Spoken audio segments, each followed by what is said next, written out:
ہمارے ایک دوست ہے پشاور سے، وہ چلے گئے باہر کسی کنٹری میں، کنٹری کا نام نہیں میں لوں گا، مسائل کھڑے ہوتے ہیں آج کل. کنٹری میں گئے، بہت شوق تھا ان کو باہر جانے کا. پٹھان تھے وہ، پٹھانوں میں تو بڑی دوست کہتا ہے میں کھلاؤں، وہ کہتا ہے میں کھلاؤں، وہ تو بڑا ایک بندہ کما کے پورے خاندان کو کھلا رہا ہوتا ہے. وہ کہتے ہیں میں یہاں آیا تو یہاں تو سارے مطلب پرست. کہہ رہا ہے پھر مجھے ایک انگریز دوست ملا، انگریز نہیں یعنی جو یورپ، جس سارے انگریز تو نہیں ہوتے نا، انگریز تو وہ ہوتے ہیں جو انگریزی بولتے ہیں، وہ تو سارے یورپین تو انگریزی نہیں بولتے. کہہ رہے پھر مجھے اس کنٹری میں ایک گورا ملا جس سے میری دوستی ہوئی، تو ہم نے کہا چلو پکنک پہ کہیں چلتے ہیں. بیٹھ گیا میرے ساتھ، میں نے کہا چلو کوئی تو ریلیٹیو، کوئی تو ریلیشن ہوا. کہہ رہے ایک جگہ گاڑی روکی، اس نے کہا میں کھانا کھاؤں گا اور میں برگر لے کے آتا ہوں، کہیں حلال برگر کی دکان ہوگی، اس نے بتا دی ہوگی. کہہ رہے کمبخت ایک برگر لے کر آیا، خود بیٹھ کے میرے سامنے کھا رہا ہے. تو میں نے کہا میرا برگر، کہہ رہے جا کے لے لے اپنے پیسوں سے. آپ اس کو مذاق سمجھ رہے ہو؟ خدا کی قسم، خدا کو اگر سوسائٹی سے نکال دو نا، ہم سب کا انجام بولو یہی ہے. اور یہ جو مذہب سے بغاوت کرنے والے لوگ ہیں، ان کو یہ بات عجیب بھی نہیں لگ رہی. یہ جب میرا بیان سنتے ہیں کہتے ہیں مفتی کیسی باتیں کر رہے ہیں، تو ٹھیک تو ہے، وہ اپنے پیسوں سے اپنا برگر کھا رہا ہے، ہم اپنے پیسوں سے اپنا برگر کھا رہے ہیں. بیگم اپنے کے پیسوں سے خود چائے بنا رہی ہے، ہم اپنے پیسوں سے خود چائے بنا رہے ہیں. کیا خیال ہے اس میں، کیا حرج ہے؟ ابا خود اپنے پیسوں سے کھا رہا ہے اور بیٹا خود اپنے پیسوں سے کھا رہا ہے. ابا کو ضرورت ہے پیسوں کی تو گورنمنٹ دے ان کو، میں کیوں دوں؟ تو کہتے ہیں بہترین خاندانی نظام ہے. بہترین خاندان ہے ہی نہیں تو نظام کہاں سے ہو گیا بھائی؟ تو اللہ سے ریلیشن ختم، مخلوق کا آپس میں ریلیشن بھی بولو ختم، برباد، کچھ بھی نہیں رہے گا، کچھ بھی نہیں رہے گا. یہ جو میں نے آیت پڑھی نا وَمَن يَتَوَكَّلْ عَلَى اللَّهِ فَهُوَ حَسْبُهُ، یہ ہے اس موقع کی آیت. ابھی میں اس کو وضاحت کرتا ہوں اس کی. میں سب ختم، برباد. ہمارے یہاں واقعات ہو رہے، ابا مر گئے، شام کو آپ پروگرام میں جا رہے ہو، اگلے دن پروگرام میں جا رہے ہو. سیکولر لبرل لوگ کہہ رہے ہیں بہترین کام، بہترین کام. یورپ اس سے آگے جا چکا ہے. ان کے ہاں جس دن شوہر مرتا ہے بیگم اس دن جاب پہ جا رہی ہوتی ہے. سمجھ رہے ہیں کہ نہیں سمجھ رہے؟ اس دن جاب پہ جا رہی ہوتی ہے. اور وہ گورے بڑی تعریف کرتے ہیں، اپنے پروفیشن کے ساتھ مخلص ہے، اپنے پیشے کے ساتھ کیا ہے بولو مخلص. ہسبینڈ مر گیا لیکن جاب سے چھٹی نہیں کی، یہ ہے انسانیت. باپ کا انتقال ہو گیا مگر ٹماٹر کی ریڑھی اس دن بھی لگا رہا ہے. ماں مر گئی ہے اسی دن لیکن آپ اس دن گول گپے بیچ رہے ہیں. اس کا مطلب یہ نہیں ہے کہ آپ کو ٹماٹر کی ریڑھی سے محبت ہے. اس کا مطلب یہ ہے کہ جتنی ٹماٹر سے محبت ہے نا، ماں سے اتنی بھی بولو اتنی بھی نہیں ہے. اصل میں تو یہ ہے اتنی بھی نہیں ہے ماں سے. تو اسلام جب اللہ زندگی میں ہوگا تو پھر کیا ہوں گے آپس میں بولو ریلیشن ہوں گے. کیسے ہوں گے ریلیشن؟ مادہ پرستی پتہ ہے کیا کہتی ہے؟ مادہ پرستی لوگ یہ کہتے ہیں کہ سب کچھ اسباب سے ہوتا ہے. سب کچھ کس سے ہوتا ہے؟ اسباب سے. بات صحیح ہے، سب کچھ اسباب سے ہوتا ہے. لیکن جہاں اللہ کہہ دے کہ یہاں اسباب سے نہیں ہوگا، میرے ارادے سے ہوگا، تو پھر عقل کو اللہ کے سامنے قربان کر دینا چاہیے، کیونکہ اللہ سے زیادہ ہماری عقل نہیں ہو سکتی. مثال کے طور پر مادہ پرس آدمی کی نظر میں کامیابی کی ڈیفینیشن کیا ہے؟ جب اللہ نہیں ہے تو ظاہر ہے اسباب ہے، اور اسباب میں دولت، صحت، شہرت، یہ سب کچھ ہے یا نہیں ہے؟ تو یہ سب چیزیں دوسروں کے لیے قربان کرنے سے اسباب یہ کہتے ہیں کہ یہ چیزیں کم ہو جاتی ہیں. آپ کی لائف میں خوشیاں بھی کم ہو جاتی ہیں، کیونکہ خوشی کے اسباب یہ اختیار کرو. اور خوشی کے اسباب کیا ہے؟ ذمہ داریوں سے جان چھڑانا. اس سے انسان کیا ہوتا ہے؟ خوش. تبھی وہ ابا اور اماں کو اولڈ ہاؤس میں جمع کرا دیتے ہیں، کیونکہ گھر میں رہیں گے ٹینشن دیں گے. تو اس لیے بہتر حل کیا ہے خوشیوں کا؟ ابا کو کہاں رکھا جائے بولو اولڈ ہاؤس میں. اماں کو کہاں رکھا جائے بولو اولڈ ہاؤس میں. بیوی پہ خرچ کرنے سے خوشی کم ہوگی، پیسے کم ہو جائیں گے، لہذا بیوی خود کما کے خود کھائے، اس پہ خرچ کرنے کی ضرورت بولو نہیں ہے۔ بچے بھی مت پیدا کرو، کیونکہ بچے پیدا ہوں گے تو ذمہ داریاں بڑھیں گی، ذمہ داریاں بڑھنے سے خوشیاں زیادہ نہیں ہوتی بلکہ خوشیاں کم۔ تو انڈیویجول لائف ہر شخص گزارے اور اسٹرگل کر کے دولت، عزت، شہرت کمائے، اور بالآخر مرنے کے بعد پھر قبر میں ٹینشن زیادہ ہے، قبر مہنگی بھی ہوتی ہے، اس کے لیے جگہ بھی چاہیے، اور پھر نماز جنازہ اور یہ سب مسلمانوں کے جو مسائل ہیں، کفن وفن، یہ سب چیزوں سے بچنے کے لیے آج کل ان ملکوں میں ایک نیا طریقہ آیا ہے، بھائی مردے کو آپ لٹائیں پھٹے پہ اور اوون میں ڈالیں، آپ چند سیکنڈوں میں تکہ کباب آپ کی خدمت میں پیش۔ نہیں آئی میرا خیال ہے بات؟ تو ان کی لائف میں انجوائمنٹ ہی انجوائمنٹ، مرنے کے بعد بھی ٹینشن، اب مر گیا تو کیا کریں، کرے قبر میں کیڑوں نہیں کھانا ہے نا اس کو، تو بھائی تو مرا ہے تو بعد والوں کو ٹینشن کیوں دے کے جا رہا ہے؟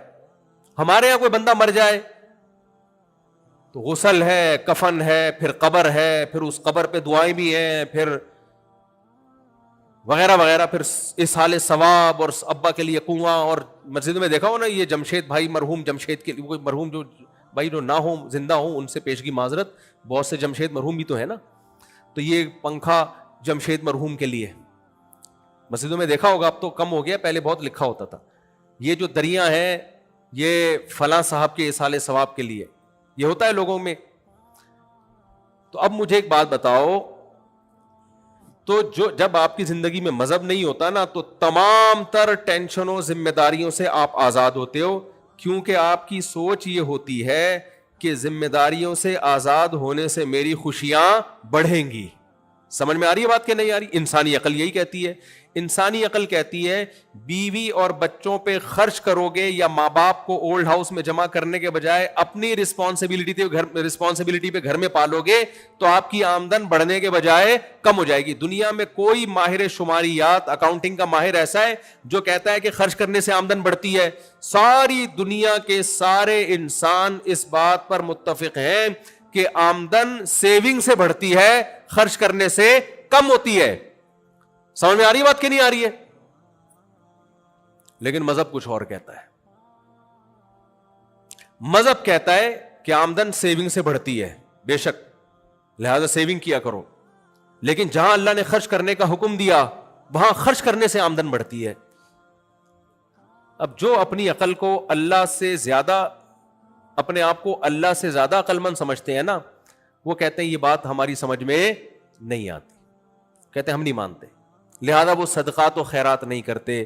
لیکن کچھ خوش قسمت ایسے ہیں جو کہتے ہیں کہ بھائی جب اللہ نے کہہ دیا تو ہماری عقل اللہ سے آگے نہیں ہو سکتی، لہذا اللہ کے کہنے پہ صدقہ خیرات کریں گے۔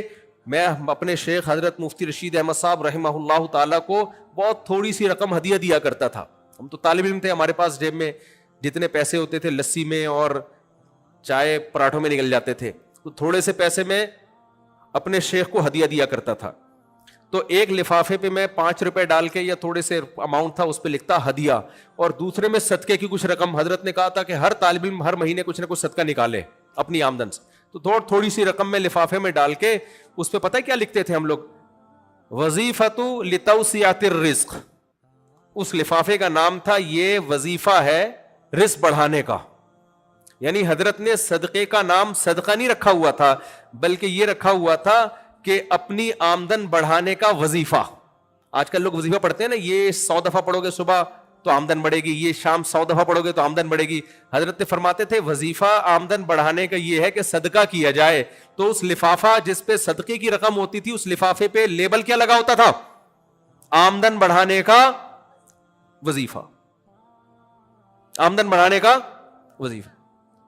اب لوگ اعتراض کرتے ہیں مفتی صاحب کہاں سے آ رہا ہے یہ 4 کہاں سے پال رہے ہو، 19 بچوں کو کہاں سے کھلا رہے ہو، صدقہ شروع کر دو، آمدن بڑھانے کا کیا ہے؟ تو اس لیے قرآن نے ایک بات کہی ہے کہ اسلام سے فائدہ انہی لوگوں کو ہوگا الذین یؤمنون بالغیب۔ شروع میں اللہ نے غیب کی تلوار چلا دی ہے، جو اللہ کی باتوں کو بغیر دیکھے یقین کریں گے اسلام سے فائدہ وہی اٹھائیں گے، اور جو یہ کہیں گے کیسے صدقے سے رقم کیسے بڑھتی ہے، وہ سوچتے رہیں گے اور مر جائیں گے۔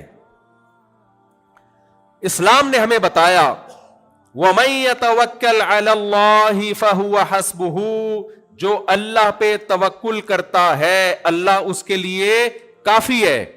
تو توکل کا موقع کیا ہے؟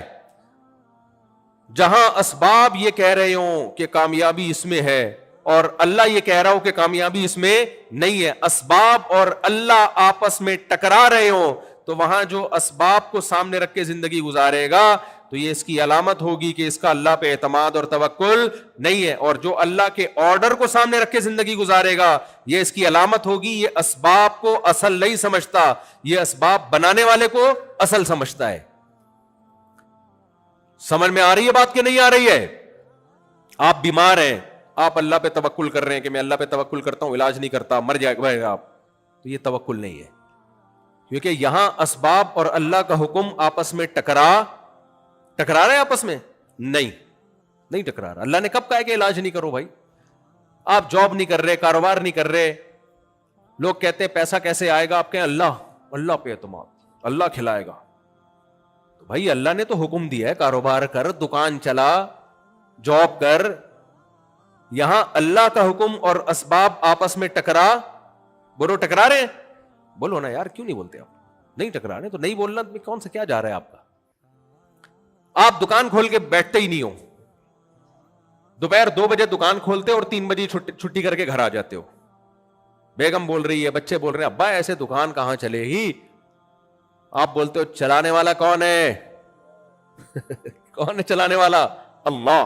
پھر مثالیں دیتے ہو، دیکھو وسیم کے پاس فری پھوکٹ کا کیسے پیسہ آ گیا، اس کی تو کوئی دکان نہیں ہے۔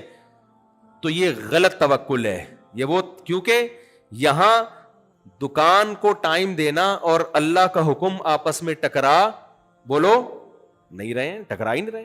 اللہ نے کب کہا کہ دکان پہ نہیں بیٹھ، لیکن دکان ہے اور ادھر جماعت کی نماز کا ٹائم شروع ہو گیا ہے، ادھر لمبی لائن ہے گاہکوں کی، کسٹمر کی، اب شٹر گرا کے جماعت سے نماز پڑھنے میں لگ رہا ہے کہ میرا بزنس کا لاس ہوگا، اتنے سارے کسٹمر یہاں سے ٹوٹ کے غفار کی دکان پہ چلے جائیں گے اور مجھ سے یہ ٹوٹ جائیں گے۔ ایسے موقع پہ اللہ کیا کہتا ہے؟ دکان کھولو یا بند کر کے مسجد میں جماعت سے نماز پڑھو۔ بولو نا ادھر توجہ، یہاں اللہ کا حکم اور کمانے کے اسباب آپس میں ٹکرا رہے، ایسے موقع کے لیے یہ آیت ہے وَمَن يَتَوَكَّلْ عَلَى اللَّهِ، جو اللہ پہ اعتماد کرتا ہے اللہ اس کے لیے کافی ہو جاتا ہے، وَيَرْزُقُهُ مِنْ حَيْثُ لَا يَحْتَسِبْ۔ اب سوال پیدا کرتی ہے، کیسی عجیب آیت ہے، اللہ کہتے ہیں میں اس کے لیے کافی اور اس کو روزی دوں گا۔ اب انسانی عقل کہتی ہے روزی کیسے دے گا اللہ؟ روزی کے اسباب پہ تو میں لات مار کے آ رہا ہوں، دودھ کی دکان ہے لائن لگی ہوئی ہے، کپڑے کی دکان ہے لائن لگی ہوئی ہے، اور میں دکان بند کر کے نماز پڑھ کے آ رہا ہوں، تو اسباب تو نہیں، اسباب تو رزق پہ لات مارنے کے پیدا ہو رہے ہیں، اور اللہ کہہ رہے ہیں روزی دوں گا۔ اس کا اللہ نے اگلی آیت میں جواب دیا، فرمایا وَيَرْزُقُهُ مِنْ حَيْثُ لَا يَحْتَسِبْ، وہاں سے دوں گا جہاں سے تمہارا گمان بھی نہیں ہوگا۔ تمہارا گمان تو یہاں سے روزی ملتی ہے اور اس روزی پہ میں لات مار رہا ہوں، تو اللہ کہے گا وہاں سے دوں گا جہاں سے تمہارا گمان نہیں ہے، وہاں سے دوں گا۔ دوں گا کیسے؟ یہ چھوڑ دو، کیونکہ اگر تم نے سوچ لیا تو یہ تمہارے گمان میں آ گیا نا۔ تبھی علماء کہتے ہیں وہاں سے روزی آنا جہاں سے گمان ہی نہ ہو، یہ ایک ظاہری علامت ہے کہ یہ خاص کس کی طرف سے گفٹ ہے؟ یہ اللہ کی طرف سے گفٹ ہے، آپ کی کسی نیکی کے صلے میں۔ تو میرے بھائی صدقات و خیرات بھی وہی کرے گا جس کی زندگی میں اللہ ان ہوگا۔ ماں اور باپ کو پالنا، آج کل ہماری ینگسٹر میں ماں باپ سے رشتہ ختم ہوتا جا رہا ہے۔ آپ کو میں عجیب بات بتاؤں، دیکھو میری دنیا میں بڑی ٹریولنگ ہوتی ہے، اتنا بے وقوف میں ہوں نہیں جتنا نظر آتا ہوں۔ لوگ سمجھتے ہیں 4 شادیاں کی ہیں تو دنیا کا سب سے بے وقوف انسان یہی ہے، اور 19 بچے ہیں تو سب سے بے وقوف آدمی یہی ہے۔ اتنا نہیں ہوں جتنا آپ سمجھتے ہو۔ دنیا میں پتہ ہے کیا ہو رہا ہے؟ حقوق کی باتیں، حقوق، رائٹس، آج کل بہت سارے رائٹس کی باتیں ہو رہی ہیں نا، جانوروں تک کے حقوق۔ سائنسدان نا جب خلا میں کسی کو بھیجنا ہوتا ہے نا چاند وان پہ، تو پہلے بندروں پہ اور چوہوں پہ تجربہ کر رہے ہوتے ہیں، پہلے اس کو بندر کو بھیج کے دیکھو بچ کے آ گیا تو پھر ہم بھی ٹرائی ماریں گے. سارے تجربے انسانوں سے پہلے کس پہ ہوتے ہیں؟ جانوروں پہ, چوہوں پہ, بندروں پہ. تو ایک جانوروں کے حقوق کی ایک تنظیم نے نا رشیا میں, جب یہ ناسا والوں نے جو رشیا کے جو خلا میں بھیجنے والے سائنسدان ہیں, انہوں نے بن مانس وغیرہ پہ تجربے کیے, تو جانوروں کے حقوق کی تنظیمیں کھڑی ہو گئیں کہ اسٹاپ کلنگ اینیملز, جانوروں کو مارنا, کیونکہ بہت سے گئے اوپر, ان کا انا للہ ہو گیا. بندر کو بھیجا, وہ شارٹ ہی ہو گیا مارکیٹ سے نا, وہاں اس کا دم گھٹ گیا, کیا ہو گیا. ایک بن مانس بچ کے آیا تھا, تو اس کو پھر انہوں نے 10 سال تک رکھا, اس کی بڑی سیوا کی کہ یہ زندہ بچ کے آ گیا ہے. تو اس پہ لوگوں کی تنظیمیں نکل آئی تھیں کہ جانوروں کو قتل کرنا چھوڑ دو. تو جانوروں کے حقوق کے لیے تنظیمیں بنی ہوئی ہیں, ہے یا نہیں ہے؟ کراچی میں اتنے کتوں کے 12 بچے پیدا ہوتے ہیں, اور دنا دن, اور سب کتے ہی ہوتے ہیں. یا تو کوئی اور مخلوق ہو رہی ہوتی تو چلو ٹھیک ہے, جتنے بچے ہوں گے بھی سارے کیا؟ کتے. میں بہت اس پہ میں نے آواز اٹھائی تھی, بھائی اتنے پیدا ہو رہے ہیں. تو کسی نے مجھے بولا جانور ہے, اس کی نسل پیدا ہو رہی ہے, تو آپ کو کیا تکلیف ہے؟ میں نے کہا پیدا کتے ہو رہے ہیں نا, یعنی اگر کتے سے کچھ اور مخلوق پیدا ہو رہی ہوتی تو ہم اس پہ مشورہ کر لیتے. 2-4 کتے بھی کافی ہوتے ہیں ٹینشن دینے کے لیے. یہاں کتوں کی ایک پوری نسل پیدا ہو رہی ہے, اور انسانوں کی نسل روکنے کے لیے فیملی پلاننگ والوں کی پوری تنظیمیں, اربوں خربوں روپے خرچ ہو رہے ہیں اس پہ. کتوں کو فری ہینڈ دیا ہوا ہے. کتوں کی وجہ سے لوگوں کی ٹانگیں ٹوٹ رہی ہیں. اب تو کچھ کم ہو گئے, بہت زیادہ تھے, اب بھی بہت ہیں. آبادی کے لحاظ سے بہت زیادہ ہیں کتے ہمارے شہر میں, کراچی میں حال خراب ہوا ہے. تو اس وقت تو بہت واقعات ہونے لگے تھے, بائک جا کے ٹکرائی, ٹانگ ٹوٹ گئی, پاگل کتے نے کاٹ لیا, بچہ مر گیا, وغیرہ وغیرہ. تو میں نے اس پہ مہم چلانا شروع کی, بھائی ان کتوں کو مارو. تو مجھے لوگوں نے آ کے کہا کہ جو جانوروں کے حقوق کی تنظیمیں آپ کے خلاف کیس کر دیں گی, ایک کتا بھی آپ نے مار دیا اور ویڈیو بن گئی, نہ گئے. تو اس سے پتا چلتا ہے بھائی کتوں کے حقوق کے محافظ بھی دنیا میں بولو ہیں. اس پہ تنظیمیں بنی ہوئی ہیں, اور اس میں ان کو بہت کروڑوں ڈالر ملتے ہیں ان کو اس پہ خرچ کرنے کے لیے. بچوں کے حقوق کی تنظیمیں بھی ہیں, بہت سخت حقوق ہیں بچوں کے, ہونے بھی چاہیے. قاری صاحب نے بچے کو مار دیا, جیل ہو گئی, ہونی چاہیے بالکل, ہم بھی اس کے قائل ہیں. اسلام میں تو بچوں کے بہت حقوق ہیں بھائی.